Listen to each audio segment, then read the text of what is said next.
Years ago, my family lived in this big, weird house on the edge of a small town.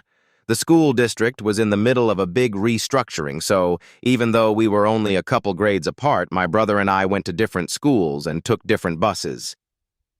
This left me as the last person to leave in the morning and the first person to get home in the afternoon, which meant it was my job to make sure all the lights were off and the doors locked.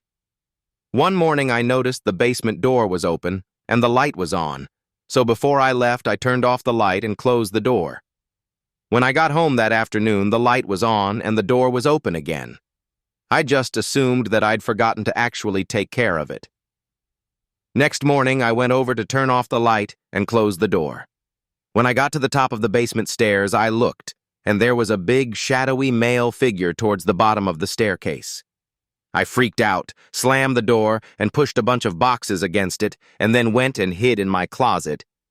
I didn't tell my family because I was positive what I had seen was a ghost, and didn't think anyone would believe me.